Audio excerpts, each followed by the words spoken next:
আসসালামু আলাইকুম। অক্সিজেন অটোবির নতুন আরও একটি ভিডিওতে আপনাদের সবাইকে স্বাগত জানাচ্ছি।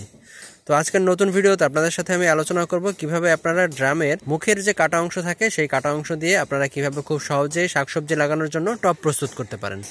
তো দর্শক, আমার সামনে এই যে দেখতে পাচ্ছেন, আমি এখানে মোট 8টি মুখের অংশ নিয়ে নিয়েছি। এই যে দেখতে পাচ্ছেন ড্রামের মুখের অংশ কাটা আমি নিয়ে নিয়েছি 8 পিস। এই যে দেখতে পাচ্ছেন, তো এই যে ড্রামের মুখের অংশটা দেখতে পাচ্ছেন, এগুলোর গভীরতাটা হচ্ছে 4 ইঞ্চি এবং এর মুখের দিকটা হচ্ছে 20 ইঞ্চি চওড়া। তো এই মুখের অংশ দিয়ে কিন্তু অনেক ধরনের শাকসবজি চাষ করা যায়। আপনারা খুব সহজেই কিন্তু এগুলো টবে পরিণত করে তারপরে আপনারা শাকসবজির চাষ করতে পারেন।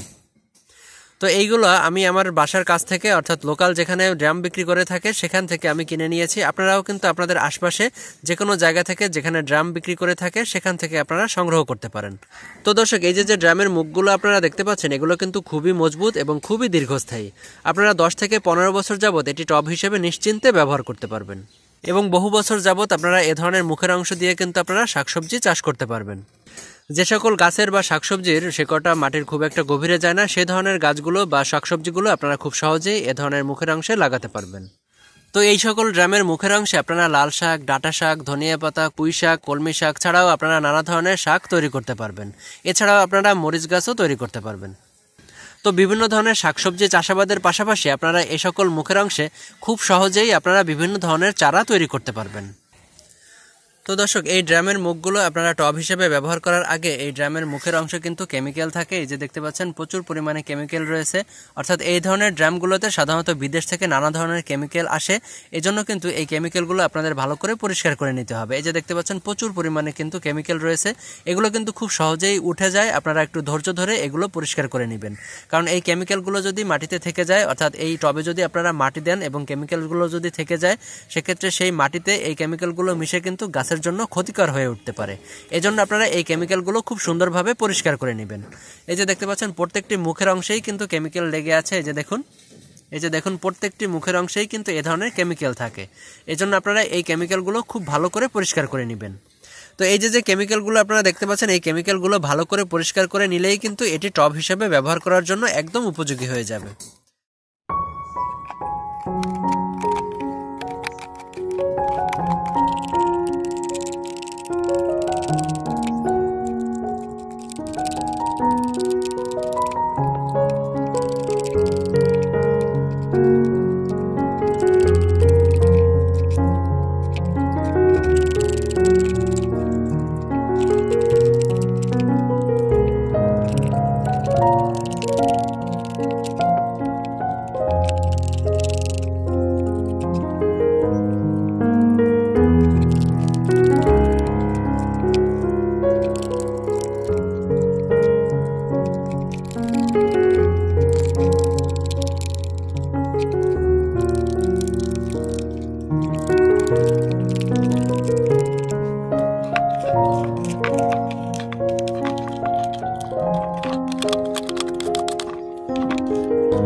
তো এই যে দর্শক, আপনারা দেখতে পাচ্ছেন ড্রামের মুখের অংশের যে কেমিক্যালগুলো সেগুলো আমি খুব ভালোভাবে ছাড়িয়ে নিয়েছি, অর্থাৎ খুব ভালোভাবে পরিষ্কার করে নিয়েছি।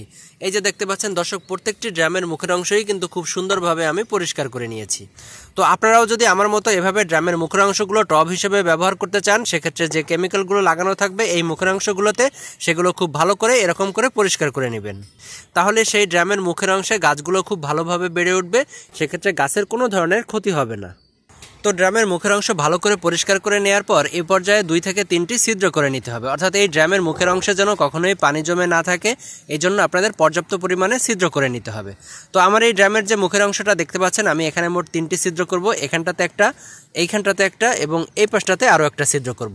অর্থাৎ এই যে ড্রামের মুখের অংশটা দেখতে পাচ্ছেন, এর জন্য 3টি ছিদ্রই যথেষ্ট। তো আপনারা আপনাদের সুবিধা অনুযায়ী ছিদ্র করে নিতে পারেন।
দর্শক, এখানে আপনারা দেখতে পাচ্ছেন কয়েকটি ড্রামের মুখের যে কাটা অংশের টবগুলো, সেগুলোতে আমি বিভিন্ন ধরনের শাকের চাষ করেছি। তো প্রথমেই আপনাদের যে টবটি দেখাবো, সেই টবটিতে আমি দেশি ধনেপাতার চাষ করেছি। এই যে দর্শক দেখতে পাচ্ছেন প্রচুর পরিমাণে কিন্তু ধনেপাতা হয়েছে, এই যে দেখুন। তো এই ধনেপাতাগুলো কিন্তু অনেকটা বড় হয়ে গেছে এবং খাওয়ার উপযোগী হয়ে তৈরি হয়েছে। তো এইভাবে করে ড্রামের মুখের অংশে কিন্তু খুব সহজেই প্রচুর পরিমাণে ধনেপাতার চাষ করা যায়।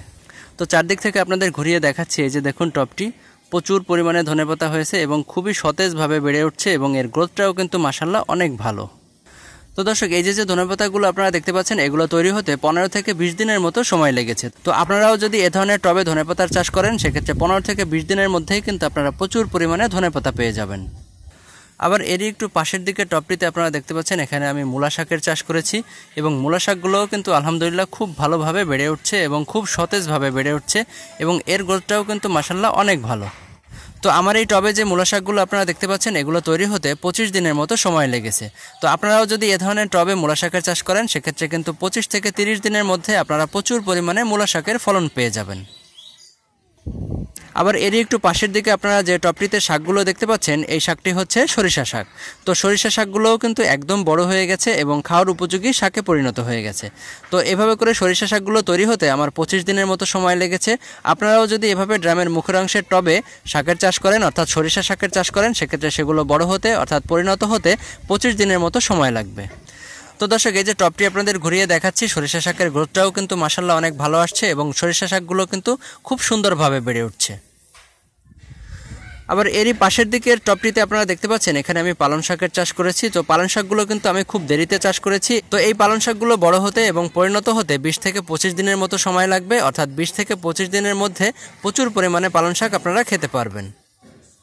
তো পালং শাকের গ্রোথটাও কিন্তু মাশাআল্লাহ অনেক ভালো আসছে। এই যে দেখতে পাচ্ছেন প্রচুর পরিমাণে কিন্তু পালং শাক হয়েছে।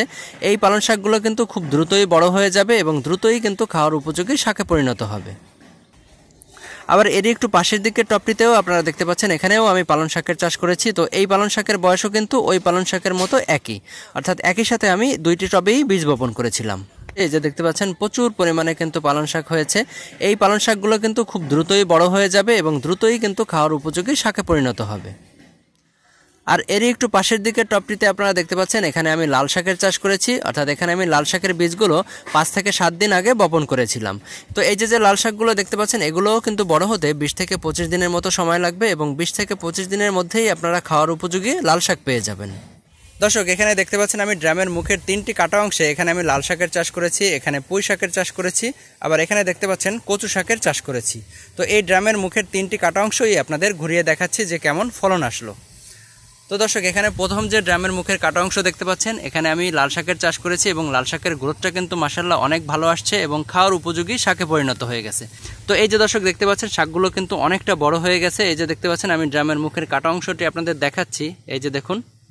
তো এইভাবে করে কিন্তু আপনারা খুব সহজেই লাল শাকের চাষ অনায়াসে করতে পারবেন।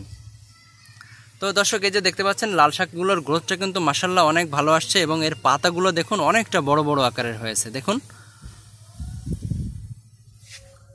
তো এই লাল শাকগুলো কিন্তু একদমই খাওয়ার উপযোগী হয়ে গেছে, অর্থাৎ 2-1 দিনের মধ্যেই কিন্তু এই লাল শাকগুলো আমি তুলে ফেলবো।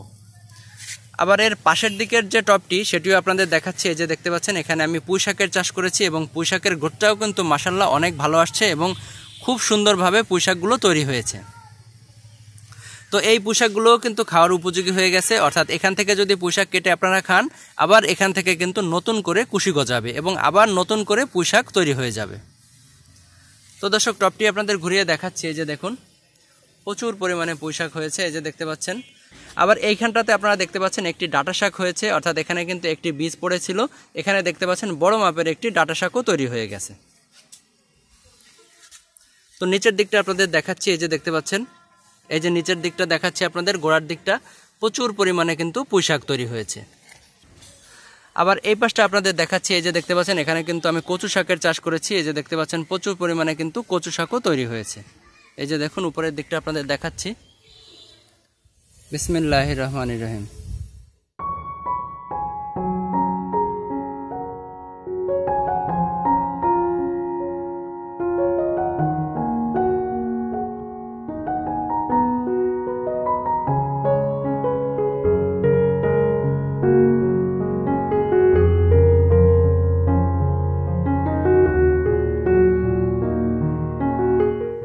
দর্শক, এই লাল শাকগুলো খাওয়ার পর আপনারা যদি এখানে আবার লাল শাকের বীজগুলো বুনে দেন, সেক্ষেত্রে আপনারা পর্যায়ক্রমে প্রচুর পরিমাণে লাল শাক খেতে পারবেন। তো দর্শক, এইভাবে করে কিন্তু আপনারা খুব সহজেই ড্রামের মুখের কাটা অংশগুলো সংগ্রহ করে এভাবে শাকসবজির চাষ করতে পারেন এবং বিষমুক্ত সুস্বাদু শাকসবজি নিজেরাই উৎপাদন করে খেতে পারবেন। তো এই ছিল দর্শক, ড্রামের মুখের কাটা অংশ টব হিসেবে ব্যবহার করে কিভাবে আপনারা খুব সহজেই শাকসবজির চাষ করতে পারেন সে বিষয়ে আমার বিস্তারিত আলোচনা এবং ভিডিও। তো ভিডিওটি যদি আপনাদের ভালো লেগে থাকে বা ভিডিওটি দিয়ে যদি আপনারা সামান্যতম উপকৃত হয়ে থাকেন, অবশ্যই ভিডিওতে একটা লাইক দিবেন। আর এই ভিডিওর বাইরে যদি এই ভিডিও সম্পর্কে আপনাদের বিস্তারিত আরও কিছু জানার থাকে, অবশ্যই আমাকে কমেন্টে জানাবেন, আমি সবার কমেন্টে উত্তর দেওয়ার চেষ্টা করব। আর আমার চ্যানেলটি যদি আপনাদের এখনও সাবস্ক্রাইব করা না থাকে, অবশ্যই চ্যানেলটি সাবস্ক্রাইব করে অক্সিজেন অটোবির পাশে থাকবেন। তো সবাইকে নতুন আরও একটি ভিডিও দেখার সাদর আমন্ত্রণ জানিয়ে এখানেই আমি বিদায় নিচ্ছি। আল্লাহ হাফেজ, সবাই ভালো থাকবেন, সবুজের সাথে থাকবেন। ধন্যবাদ।